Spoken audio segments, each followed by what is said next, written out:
আরে দেখ বন্ধু, এখন তোকে কে বাঁচাবে সালা? হ্যাঁ জল পাঠা, এই নদীতে পাথর কে ফেলছে? আমি ফেলছি। হ্যাঁ এটা কি হলো? ভাই এই নদীতে জল পাঠা আছে, চল আমরা ওকে ডাকি। আরে না, ও মেরে ফেলবে, সর আমি ডাকতেছি। এই নদীতে পাথর কে ফেলছে? ও ফেলছে। সালা কি করলি এটা? আরে শুনে যাও, তুমি তো জল পাঠা তাই না? তুমি মানুষের ইচ্ছা না পূরণ করে প্রাণে কেন মেরে দিচ্ছ?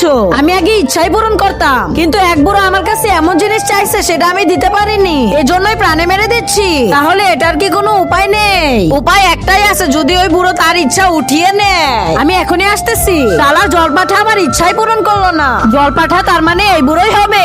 আরে দাদু, তুমি কি জল পাঠার কাছে কঠিন ইচ্ছা বলছিলে? হ্যাঁ, আমি একটা কচি বউ চাইছিলাম, কিন্তু ও দিতে পারেনি।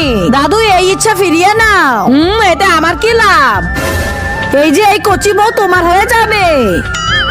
তাহলে চলো দাদু, এখন জলপাটাকে ডেকে ইচ্ছা উঠিয়ে নাও। তা দেখার আগে বন্ধুরা, চ্যানেলটি নতুন খুলছি, তোমরা সাপোর্ট করবে বলে, কিন্তু তোমরা যদি সাবস্ক্রাইব না করো তাহলে কেমন হবে? যদি তোমার মা বাবাকে ভালোবেসে থাকো তাহলে প্লিজ চ্যানেলটা সাবস্ক্রাইব করে দিও। তোমার একটা সাবস্ক্রাইবের জন্য আমি এত কষ্ট করে ভিডিও বানাই। তুমি তোমার মাকে ভালোবাসো না বাবাকে? কমেন্ট বক্সে তার নামটা লিখে যাও।